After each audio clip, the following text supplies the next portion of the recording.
Gagan gift షాప్కి వస్తాడు. ఏ gift కొనాలి? ఆ నక్షత్రకి ఏమిష్టమో నాకేం తెలుసు. మరి బొకేతో వెళ్తే బాగోదేమో.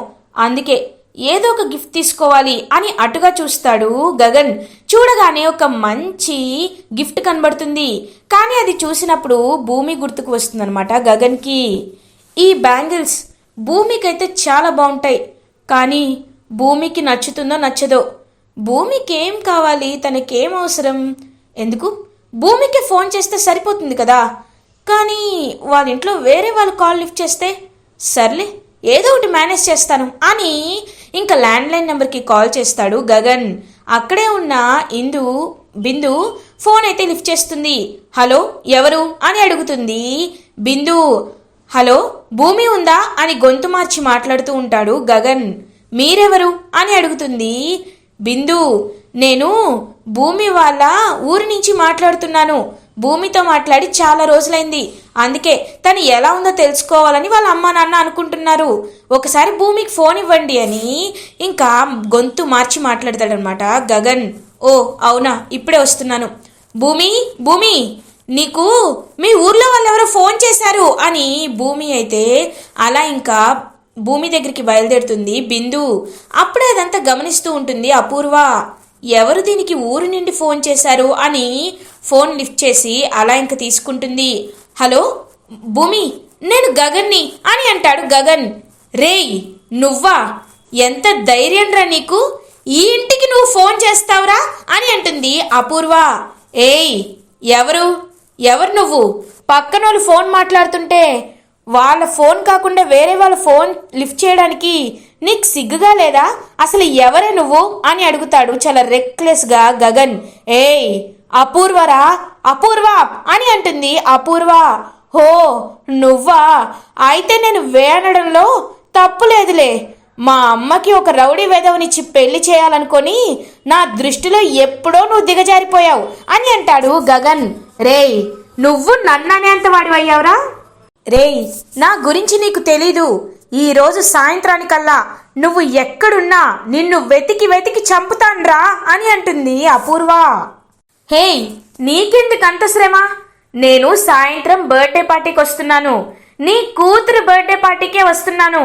దమ్ముంటే అక్కడ ఏమైనా చేసుకో అని అంటాడు గగన్. ఏంటి నువ్వు బర్త్డే పార్టీకి వస్తున్నావా?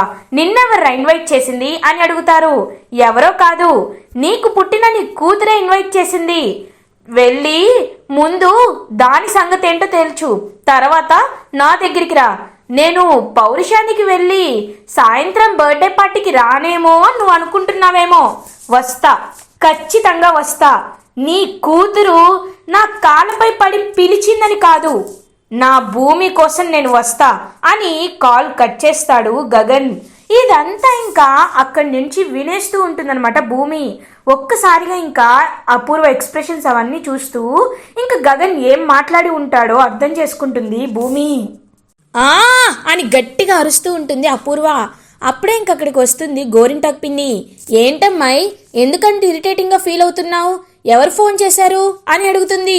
ఇంకెవడు ఉన్నాడు కదా ఆ గగన్ గాడు. వాడంట బర్త్డే పార్టీకి వస్తున్నాడంట.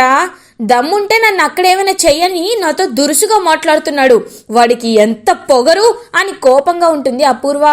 అమ్మాయి వాడి గురించి వదిలే, వాడు వచ్చిన భూమి కోసమే కదా అని అంటారు. వెంటనే ఇంకా ఆలోచిస్తూ ఉంటుందన్నమాట అపూర్వ. అప్పుడే అక్కడికి వచ్చి క్లాప్స్ కొడుతూ ఉంటుంది భూమి. చూసావా నువ్వు మా గగన్ గారి ముందు దేనికి పనికిరావని ఇప్పటికైనా అర్థమైందా అని అంటుంది భూమి. ఏయ్ ఏంటి మీరిద్దరూ కలిసి నాటకాలు ఆడుతున్నారా? వాడేమో అలా, నువ్వేమో ఇలా మా బావని దోషిగా చేసి మా బావని మోసం చేద్దాం అనుకుంటున్నారా? చూడు, మీ ఇద్దరి గురించి బయట పెట్టేది నేనే. నువ్వు వాడిని ప్రేమిస్తున్నావని నిరూపించి ఈ ఇంటి నుండి బయటికి గెంటేసేలా చేసేది నేనే అని అంటుంది అపూర్వ. అయ్యో అపూర్వ మమ్మీ, నువ్వు బాగా అప్డేట్ అవ్వాలి మమ్మీ. ఎందుకంటే నీ బ్రెయిన్ ఇంకా ఇక్కడే ఆగిపోయింది కాబట్టి. నేను చెప్పేది నీకు ఇంకా అర్థం కావట్లేదు. గగన్ గారు వస్తారు, నీ కూతురు పిలిస్తే వచ్చానని చెప్తారు. అప్పుడు ఆయనకు కాదు, ముందు నీ కూతుర్ని చంపేస్తారు మా నాన్న. ఆ విషయాన్ని నువ్వు ఎలా కవర్ చేసుకోవాలో ముందు చూసుకో మమ్మీ, తర్వాత మా సంగతి బయట పెట్టచ్చు అని అక్కడి నుండి వెళ్ళిపోతుంది భూమి. ఒక్కసారిగా అపూర్వ చాలా షాకింగ్గా వెంటనే ఇంకా నక్షత్ర దగ్గరికి వెళ్తుంది. నక్షత్ర నక్షత్ర అని పిలుస్తూ ఉంటుంది. మమ్మీ ఏంటి అలా అరుస్తున్నావు అని అడుగుతారు. అరుపు కాదు, ఆవేదన. ఏంటి, నేను విన్నది నిజమేనా? ఆ గగన్ గాడు నువ్వు పిలిస్తే బర్త్డే పార్టీకి వస్తానంటున్నాడేంటి? నిజంగా నువ్వు అని పిలిచావా? నిజం చెప్పు బేబీ, నిజంగా పిలిచావా అని అడుగుతుంది గట్టిగా అపూర్వ. ఇదేంటి ఇలా అడుగుతుంది? తెలిసిపోయిందా? ఎలా తెలిసింది? ఒకవేళ బావ ఏమైనా ఫోన్ చేశాడా? ఇప్పుడు ఏం చేయాలి? మమ్మీ కోపం చూస్తుంటే నిజంగా పిలిచాడని చెప్తే నన్ను చంపేసేలా ఉంది అని అనుకుంటుంది నక్షత్ర మనసులో. ఏంటి బేబీ, నేను అడుగుతుంటే చెప్పవేంటి? చెప్పు, నువ్వాణ్ణి పిలిచావా అని అడుగుతుంది అపూర్వ. పిలిచాను మమ్మీ అని అంటుంది. ఎందుకు పిలిచావు అని అడుగుతుంది అపూర్వ. మన రేంజ్ ఏంటో చూపించాలని పిలిచాను మమ్మీ అని అంటుంది నక్షత్ర. ఏంటి రేంజా అని అడుగుతుంది అపూర్వ. అవును మమ్మీ, నాన్నకి ఆ గగన్ బావకి పడదు కదా, అలాంటప్పుడు నేను నా బర్త్డేని ఎంత బాగా సెలబ్రేట్ చేసుకుంటున్నానో చూస్తే ఖచ్చితంగా ఆ గగన్ అర్థం చేసుకుంటాడు కదా. ఎప్పటికీ నేను శరత్ చంద్ర కంటే తక్కువేనని మనసులో ఫీల్ అవుతాడు కదా, అందుకే మన స్టేటస్ చూపించడానికి పిలిపించాను మమ్మీ అని అంటుంది నక్షత్ర. అవునా, కానీ నువ్వు స్టేటస్ చూపించడానికి పిలిచినట్లేవు, నీ మనసులోది చెప్పడానికి పిలిచినట్టుంది అని అంటుంది గోరింటాకు పిన్ని. అబ్బా అమ్మమ్మ, నువ్వు కాస్త సైలెంట్గా ఉండు. మమ్మీ, డాడీ దగ్గర నువ్వే ఎలాగైనా మేనేజ్ చేయాలి. నేను చెప్పిందే నువ్వు డాడీకి చెప్పాలి ప్లీజ్ మమ్మీ అని చెప్పి అక్కడి నుండి వెళ్ళిపోతుంది నక్షత్ర. నీ కూతురు సర్ప్రైజ్ అని చెప్పి పెద్ద షాకే ఇచ్చింది అని చెప్పి గోరింటాకు పిన్ని కూడా అక్కడి నుండి వెళ్ళిపోతుంది. అపూర్వ ఇప్పుడు ఎలా కన్విన్స్ చేయాలా అని చెప్పి ఆలోచిస్తూ ఉంటుంది. ఇది ఇలా ఉండగా భూమి అలా ఇంకా హ్యాపీగా కిందకి నడుచుకుంటూ వస్తుంది. భూమిని చూసి శరత్ చంద్ర చాలా హ్యాపీగా ఫీల్ అవుతారు. శరత్ చంద్ర ఇంకా అలా భూమి వైపు చూస్తూ, అమ్మా కుందనపు బొమ్మలా ఉన్నావు, ఈ డ్రెస్లో నువ్వు చాలా బాగున్నావమ్మా అని అంటారు శరత్ చంద్ర. మావయ్య, నేనే భూమికి గిఫ్ట్గా ఇచ్చాను మావయ్య అని చెప్తాడు చెర్రీ. రేయ్ చెర్రీ, ఇన్నాళ్ళు నీకేమీ తెలియదు అనుకున్నాను, కానీ డ్రెస్ చాలా బాగుందిరా అని అంటారు శరత్ చంద్ర. థ్యాంక్ యూ మావయ్య అని చెప్పి ఇంకా చెర్రీ అయితే భూమి వైపు చూస్తూ సిగ్గుపడుతూ ఉంటారు. నాకు తెలుసు అంకుల్, చెర్రీ గారు ఎప్పుడు సెలెక్షన్ బాగానే ఉంటుంది, చెర్రీ గారు చాలా మంచివారు అని చెప్తుంది భూమి. ఆహా, మావయ్య ముందు నన్ను ఇంతలా పొగుడుతుంది అంటే మావయ్య మా పెళ్లికి అడ్డు రాకుండా ఉండాలనే అని సిగ్గుపడుతూ ఉంటాడు చెర్రీ. అదంతా చూస్తున్న కృష్ణప్రసాద్, రేయ్ ఏమైందిరా, నీలో నువ్వే తెగ సిగ్గుపడిపోతున్నావు అని అడుగుతారు కృష్ణప్రసాద్. అబ్బా డాడీ, నువ్వు కూడా ఇన్ని రోజులు ఇంతలా యాక్ట్ చేసావని నేను కల్లో కూడా అనుకోలేదు. Oh my God, wow. ఏం లేదు డాడీ అని చెప్పి అక్కడి నుండి వెళ్ళిపోతాడనమాట. అలా ఇంకా వెంటనే చెర్రీ, ఏమైంది వీడికి ఇంత వింతగా ప్రవర్తిస్తున్నాడు, వీడు కూడా ఒకవేళ ప్రేమలో పడ్డాడా ఏంటి అని మనసులో అనుకుంటూ అక్కడి నుండి వెళ్ళిపోతారు కృష్ణప్రసాద్. ఇది ఇలా ఉండగా గగన్ ఒక మంచి గిఫ్ట్తో ఈవినింగ్ బర్త్డే పార్టీకి అయితే రీచ్ అవుతాడు. ఇంకా బర్త్డేకి పెద్ద పెద్ద సెలబ్రిటీస్ వాళ్ళందరూ వస్తూ ఉంటారు. అపూర్వ అండ్ శరత్ చంద్ర ఇద్దరు వాళ్ళని అలా ఇంకా రిసీవ్ చేసుకుంటూ ఉంటారు. అప్పుడే గగన్ని చూసిన శరత్ చంద్ర ఒక్కసారిగా షాక్ అయిపోతారు. ఇదేంటి, వీడేంటి ఇక్కడ అని శరత్ చంద్ర చాలా కోపంగా ఉంటారు. బావా నేను చెప్తాను, నక్షత్ర తెలియక వీడిని కూడా బర్త్డేకి ఇన్వైట్ చేసిందంట బావా, మన స్టేటస్ చూపించుకోవడానికే ఇన్వైట్ చేసిందంట, కాబట్టి ఈ ఒక్కసారికి తను క్షమించేసే బావా, వీడు బర్త్డే పార్టీ అయిపోయాక వెంటనే వెళ్ళిపోతాడు, నువ్వేమీ కోపం తెచ్చుకోవద్దు అని కన్విన్స్ చేస్తూ ఉంటుంది అపూర్వ శరత్ చంద్రని. రేయ్, అందరూ ఉన్నారని నిన్ను వదిలేస్తున్నాను, నా కూతురు పిలవగానే సిగ్గు లేకుండా వచ్చావు, నీతో ఎవరు మాట్లాడతారు, ఉన్నామా తిన్నామా పార్టీ అయిందా వెళ్ళిపోయామా అన్నట్టుండాలి, ఎవరికైనా దగ్గరవ్వాలని ట్రై చేశావో అస్సలు ఊరుకోను అని అంటాడు శరత్ చంద్ర. సిగ్గులేంది నాకు కాదు, పిలిచినా నీ కూతురిది. ముందు నీ కూతుర్ని కంట్రోల్లో పెట్టుకుని ఉంటే నేను అసలు ఈ ఇంటి గడప కూడా తొక్కేవాడిని కాదు కదా. ముందు నీ కూతురు గురించి ఆలోచించు అని చెప్పి అక్కడి నుండి లోపలికి వచ్చేస్తాడనమాట గగన్. ఇంకా చాలా కోపంగా ఫీల్ అవుతాడు శరత్చంద్ర. బావా, వాడి మాటలేం పట్టించుకోవద్దు బావా, నక్షత్ర తెలుసు కదా, చిన్నపిల్ల, అందుకే పిలిచింది, ప్లీజ్ బావా ఈసారికి వదిలేసాయని చెప్పి ఇంకా చెప్తూ ఉంటుంది కన్విన్సింగ్గా అపూర్వ. ఈరోజు తన బర్త్డే కాబట్టి భరిస్తున్నాను, అదే వేరే వాళ్ళు ఉండుంటే చాలా కోపం తెచ్చుకునేవాడిని. సరే, కేక్ కటింగ్కి టైం అవుతుంది అని ఇంక అన్ని అరేంజ్మెంట్స్ చేస్తూ ఉంటారు శరత్చంద్ర. ఇది ఇలా ఉండగా చెర్రీ గగన్ని చూసి ఒక్కసారిగా షాక్ అయిపోతారు. సోదరా, నువ్వేంటి ఇక్కడ అని అడుగుతారు. కొన్ని పరిస్థితుల వల్ల రావాల్సి వచ్చిందిరా చెర్రీ అని అంటాడు గగన్. వావ్, నువ్వు నా దగ్గర ఉంటే నాకు కొండంత అండగా ఉంటుంది, ఎంతో హ్యాపీగా ఉంటుంది. నువ్వు వచ్చేసావుగా, నాకు ప్రశాంతంగా ఉంది. నాకు కాస్త ధైర్యం చెప్పాలి నువ్వే సోదరా అని అంటాడు చెర్రీ. ధైర్యమా? ఏ విషయంలోరా అని అడుగుతారు గగన్. ఏం లేదు, నీకు నేను పెళ్ళిలో అదే అక్క పెళ్ళిలో చెప్పాను కదా, నేను ఒక అమ్మాయిని ప్రేమిస్తున్నానని, ఆ అమ్మాయిని పెళ్లి చేసుకోవాలనుకుంటున్నానని, తన మనసులో కూడా నేనున్నానని క్లారిటీ తను నాకు డైరెక్ట్గా ఇవ్వట్లేదు. అందుకే ధైర్యం చేసి నేనే తనకు ఐ లవ్ యూ చెప్పాలి అనుకుంటున్నాను. కానీ ఎంత చెప్పాలనుకున్నా ధైర్యం రావట్లేదు. అందుకే నువ్వు ఉంటే కాస్త ధైర్యంగా ఉంటుంది, నన్ను మోటివేట్ చేస్తావు కదా సోదరా అని అంటాడు చెర్రీ. ఇంకొక్కసారిగా ఫ్లాష్ బ్యాక్లోకి వెళ్తాడు గగన్. ఇందు పెళ్లిలో గగన్ భూమిని చూపించబోయి నక్షత్రం తను ప్రేమిస్తున్నానని గగన్తో చూపిస్తాడు కదా.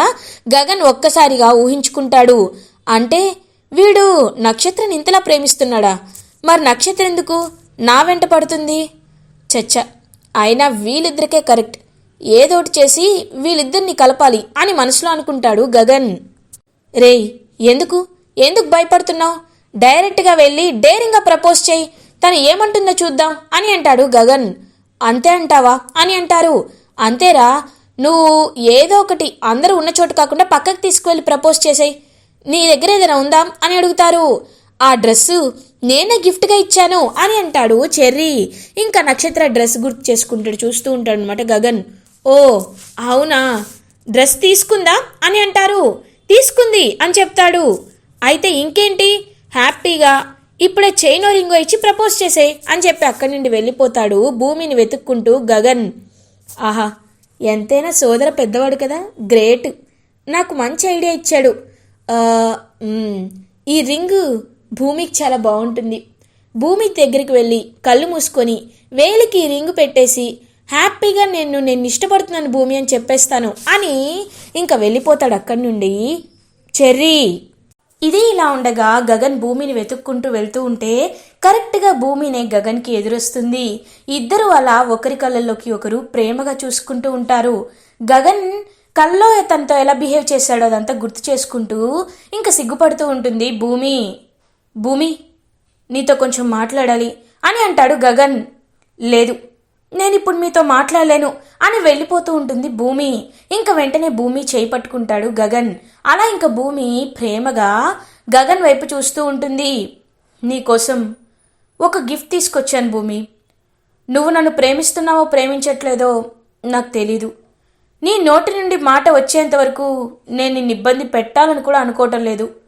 నీ మనసులో ఏముందో నువ్వు చెప్పడానికి ఇంత ఇబ్బంది పడుతున్నావంటేనే నువ్వు ఎలాంటి పరిస్థితుల్లో ఉన్నావో నేను అర్థం చేసుకోగలను. కాబట్టి నీ కోసం తెచ్చిన గిఫ్ట్ని నీకు ఇచ్చేసి నేను వెళ్ళిపోతాను అని ఇంకా బ్యాంగిల్ని తీసుకొని అలా భూమి చెయ్యికి వేస్తాడనమాట గగన్. గగన్ వైపు చాలా ప్రేమగా చూస్తూ ఉంటుంది భూమి. గగన్ గారు, మీరంటే నాకు ప్రాణం, కానీ నేను ఆ విషయాన్ని ఇప్పుడు మీతో చెప్పలేకపోతున్నాను. కారణం మా నాన్నని మిమ్మల్ని నేను ఒకేలా కలిసి చూడాలి అనుకుంటున్నాను. మీరు లేకుండా మా నాన్న లేకుండా ఉండలేను, అలా అని మీరు లేకుండా కూడా నేను ఉండలేను. దేవుడా, వీళ్ళిద్దరిని ఒక్కటి చేసే మార్గం ఏదైనా చూపించు స్వామి అని చెప్పి పాపం మనసులో అనుకుంటూ ఉంటుంది గగన్ వైపు ప్రేమగా చూస్తూ భూమి. ఇంకా భూమి గగన్ కళ్ళల్లోకి చూస్తే గగన్ కూడా భూమి కళ్ళలోకి చూస్తూ ఉంటాడు. నువ్వు నోటితో చెప్పకపోయినా నీ కళ్ళే చెప్తున్నాయి భూమి, నువ్వు నన్ను ప్రేమిస్తున్నావని. కాబట్టి నేనింకా నీ విషయంలో ఏది ఆలోచించాలనుకోవటం లేదు అని అలా ఇంకా వెళ్ళిపోతాడనమాట గగన్. ఇంక భూమి అయితే చాలా అంటే చాలా హ్యాపీగా ఫీల్ అవుతుంది. ఇది ఇలా ఉండగా ఇంకా బర్త్డే పార్టీ అయితే అలా జరుగుతూ ఉంటుంది. గగన్ దగ్గరికి వస్తుంది నక్షత్ర. బావా, గుర్తుంది కదా, నువ్వు నాకు కేక్ తినిపించాలి, నేను నీకు కేక్ తినిపిస్తాను, నువ్వు తినిపించకపోతే. గగన్ మాత్రం అలా కాన్ఫిడెంట్గా భూమి వైపు చూస్తూ ఉంటాడు.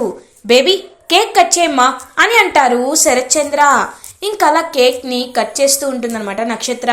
కేక్ని కట్ చేసి అలా ఇంకా గగన్కి తినిపించాలని వస్తూ ఉంటుందన్నమాట. అలా ఇంకా నక్షత్ర కరెక్ట్గా అదే టైంకి గగన్ కావాలని ఇంకా చెర్రీని అలా తన షర్ట్తో లాగేస్తాడు. ఇంకా గగన్కి తినిపించాల్సిన కేక్ని చెర్రీకి తినిపిస్తుంది నక్షత్ర. ఒక్కసారిగా ఫ్యామిలీ మెంబర్స్ అందరూ షాక్ అయిపోతారు. నక్షత్ర కూడా అలా షాక్లో ఉండిపోతుంది.